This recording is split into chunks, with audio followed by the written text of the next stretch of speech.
Olá, queridos! Tudo bem com vocês? Vamos ler a Bíblia? Hoje, capítulo 24 do Evangelho de Jesus Cristo, escrito por Mateus. Diz assim: E quando Jesus ia saindo do templo, aproximaram-se dele os seus discípulos para lhe mostrarem a estrutura do templo. Jesus, porém, lhe disse: Não vede tudo isto? Em verdade vos digo que não ficará aqui pedra sobre pedra que não seja derrubada. E estando no Monte das Oliveiras, chegaram-se a ele os seus discípulos em particular, dizendo: Dize-nos, quando serão essas coisas e que sinal haverá da tua vinda e do fim do mundo? E Jesus respondendo disse-lhes: Acautelai-vos que ninguém vos engane, porque muitos virão em meu nome, dizendo: Eu sou o Cristo, e enganarão a muitos. E ouvireis de guerras e rumores de guerras. Não vos assusteis, porque é mister que tudo isso aconteça, mas ainda não é o fim. Porquanto se levantará nação contra nação, reino contra reino, e haverá fomes, e pestes, e terremotos em vários lugares. Mas todas essas coisas são o princípio das dores. Então vos hão de entregar para serdes atormentados, e matar-vos-ão, e sereis odiados de todas as nações por causa do meu nome. Nesse tempo, muitos serão escandalizados, e trair-se-ão uns aos outros, e uns aos outros se odiarão. E surgirão muitos falsos profetas e enganarão a muitos. E por se multiplicar a iniquidade, o amor de muitos se esfriará. Mas aquele que perseverar até o fim será salvo.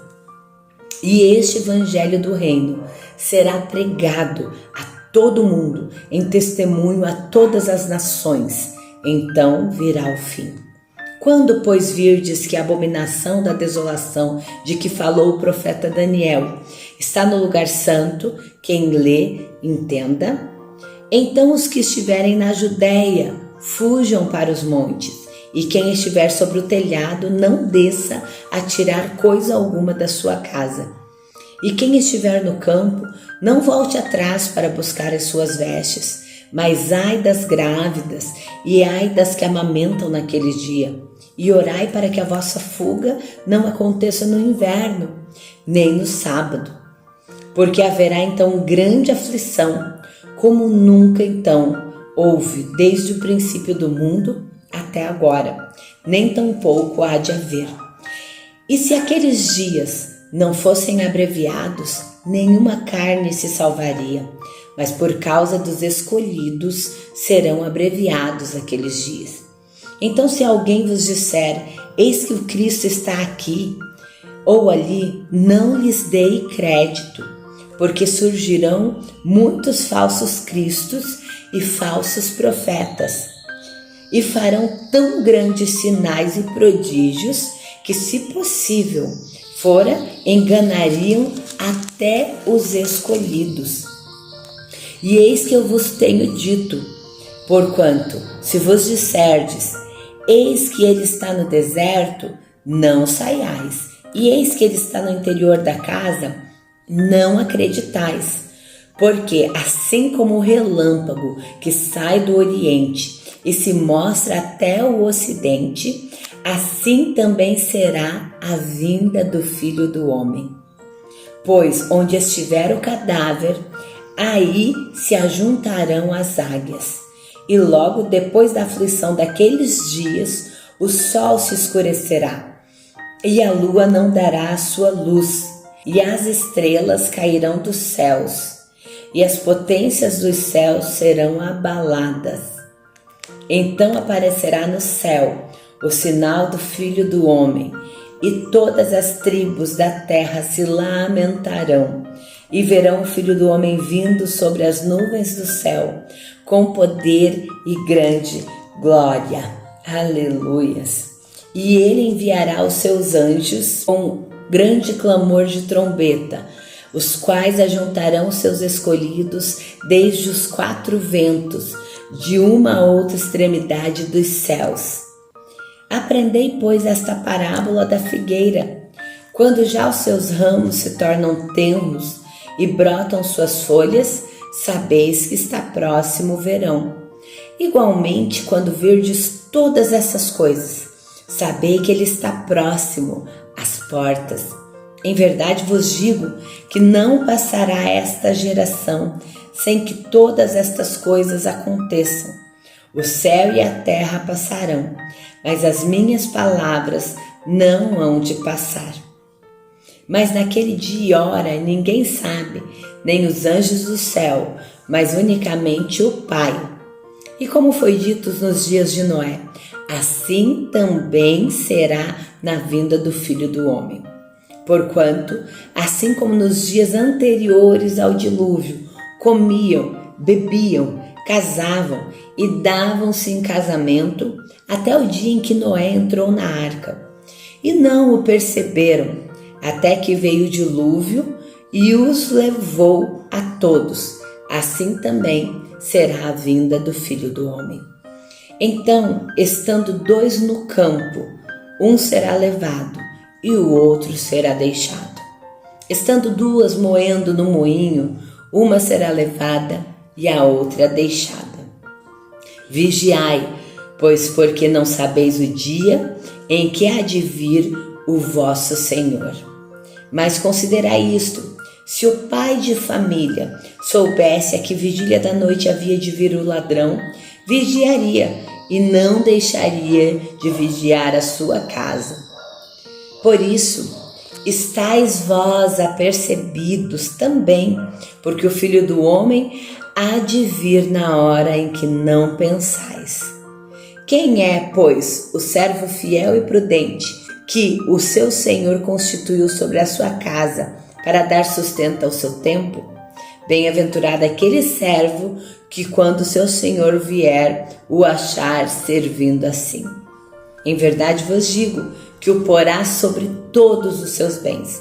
Mas aquele servo mau que disser no seu coração: meu Senhor virá tarde, e começar a espancar os seus conservos, e a comer e a beber com os doidos, virá o Senhor daquele servo num dia em que não espera, e a hora que ele não sabe, e separá-lo-á e destinará a sua parte para com os hipócritas, e ali haverá choro, pranto e ranger de dentes. Amém?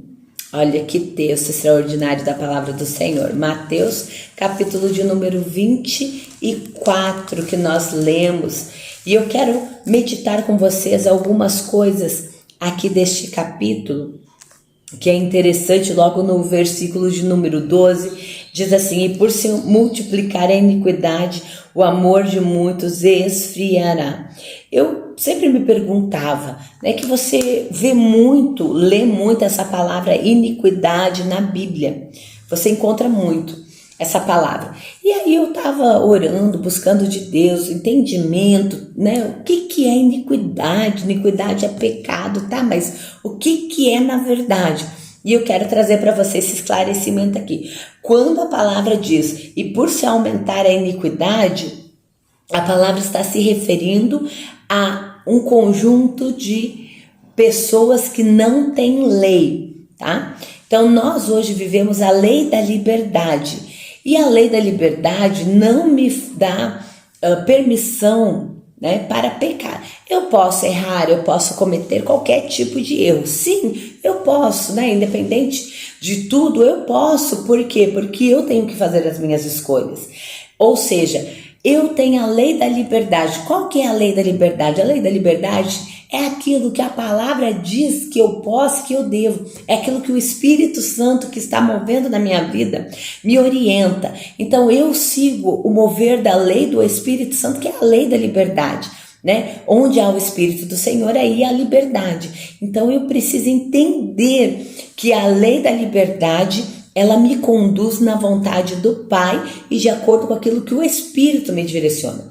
E o que é? E por se multiplicar a iniquidade, o amor de muitos esfriaria. O que esse texto quer dizer no versículo 12? A iniquidade são um conjunto de pessoas sem lei. E por se aumentar a iniquidade e por haver muitas pessoas vivendo nessa terra sem lei, o amor vai se esfriar. Por quê? Hoje, para um sistema funcionar corretamente, o Brasil, vamos colocar assim, funcionar corretamente, existe um conjunto de leis que são abordados e que devem ser seguidos, são padrões essas leis. No sentido espiritual, é a mesma coisa. O sentido espiritual, nós temos a lei da liberdade, que vai te conduzir na questão moral, social, em todos esses aspectos da sua vida. E a Bíblia que está falando que esse conjunto de leis, principalmente moral e social, ele vai se acabar. Então as pessoas vão ficar sem lei, ou seja, é isso que já tem acontecido, né? Eu faço o que eu quero, eu mando no meu corpo, se eu quiser abortar, eu aborto, se eu quiser roubar, se eu quiser furtar um celular, se eu quiser furtar uma coisa pequena, eu furto. Já é sem lei, e as leis humanas já estão querendo mostrar algum meio de beneficiar esse tipo de atitude, esse tipo de pensamento, sem a lei do Espírito. Então, é isso que a Bíblia está falando, quando fala assim, por se aumentar a iniquidade, por se aumentar a quantidade de pessoas que estarão sem lei, o amor de muitos vai se esfriar, porque você vai dizer assim, nossa, escuta isso, você vai dizer assim, nossa, mas se isso é normal, eu acho que eu tô radical demais, eu acho que eu... Então você começa já a esfriar aquele amor vivo, verdadeiro. Cuidado com isso, preste atenção. Por mais que as pessoas estejam vivendo sem lei, isso é algo bíblico que nós lemos aqui, isso vai aumentar, as pessoas vão começar a viver mais e mais dissolutamente, tá? Então, a questão nossa é continuar confiando e crendo na palavra do Senhor, naquilo que o Senhor nos orienta. Então aqui se fala sobre isso, as pessoas vão realmente ficar sem lei, tá? Outra coisa linda aqui que eu quero comentar com vocês, no versículo de número 30, que fala assim, ó: então aparecerá no céu o sinal do Filho do Homem, todas as tribos da terra se lamentarão e verão o Filho do Homem vindo sobre as nuvens dos céus. Gente, a Bíblia diz que o Filho do Homem, Jesus Cristo, vai retornar sobre as nuvens dos céus. Que coisa linda isso! Isso é maravilhoso. Sabe o que é isso? Todas as vezes que está nublado, todas as vezes que eu olho para o céu, isso é algo meu, tá? Todas as vezes que eu olho para o céu e eu vejo o céu carregado de nuvens, eu começo a lembrar, isso é automático comigo. Eu olho para o céu, sou uma admiradora dos céus, assim, maravilhoso. Então eu fico olhando para o céu de como Jesus, tu pode estar sobre essa nuvem, será que é agora? Então o tempo inteiro que eu olho para o céu e eu vejo uma nuvem lá, eu digo, Senhor, tu pode vir sobre essa nuvem, será que é sobre essa nuvem que o Senhor vai vir? E isso é lindo que eu trago para mim. Mas quando o céu tá limpinho, não tem nenhuma nuvem, eu digo, ô Senhor, onde que tá a tua promessa da tua vinda, Senhor? Tua palavra diz que tu vai vir sobre as nuvens, não tem nenhuma nuvem, ô Senhor. E aí é mais um motivo para orar. Então a gente tem que pegar a palavra do Senhor e sempre orar pela palavra. Quando o céu estiver sem nenhuma nuvem, você olhar para o céu, você vê que não tem nenhuma nuvem, a sua oração tem que ser, ô Senhor, tu vai vir sobre as nuvens, manda uma nuvem, Senhor, para eu poder ter essa esperança, essa expectativa. E quando o céu estiver com as nuvens, você diz, ô Senhor, será que tu está vindo sobre essa nuvem? Então isso é maravilhoso, é algo meu particular. Então quando você olhar para as nuvens, ou você imagine e ore de Senhor, o Senhor pode estar sobre essa nuvem. Se não tiver nuvem, você ora, ô Senhor, manda uma nuvem, eu preciso ter essa esperança da sua volta. Aleluia. E eu finalizo esse capítulo de número 24, falando também aqui que diz assim, ó: em verdade vos digo que não passará essa geração sem que todas estas coisas aconteçam, tá? Então assim, ó, nós vemos que Jesus Cristo falou, muitas dessas coisas já aconteceram, né? Nós vemos que tá havendo guerras, tá havendo fome, tá havendo peste, tá havendo um tanto de coisas. Então assim, a gente sabe que muitas das coisas já aconteceram e outras estão para acontecer. Agora, aprender a parábola da figueira. Isso é muito lindo, a parábola da figueira, quando brotam as folhas, né? A gente sabe que aqui a figueira que representa Israel. Então aqui, dia 29 de novembro, né, foi ali anunciado, e de 1947 foi tido aquela reunião em que Israel voltou a se tornar uma nação. 29 de novembro de 1947 aconteceu isso, a qual Oswaldo Aranha foi uma das pessoas que presidiu, um gaúcho, né, brasileiro. Imagina, gente, olha, o Brasil aí com o pezinho na profecia bíblica do profeta Isaías. O profeta Isaías diz assim, ó: pode se levantar uma nação da noite para o dia, uma mulher, né, uma nação, mas Israel esteve para dar à luz e nasceu. Gente, essa profecia do profeta Isaías se cumpriu e o Brasil estava incluso nessa profecia bíblica de Isaías. Gente, isso é incrível, hein? O Brasil carrega uma promessa bíblica do profeta Isaías. E no ano de 1948, no dia 14 de maio, o dia que eu casei, isso aqui eu casei em 2005, mas no dia 14 de maio de 1948, foi oficialmente, tá? Oficialmente trago a público aí, decretado aí, que Israel se tornou uma nação novamente. Dia 14 de maio de 1948, oficialmente foi declarado.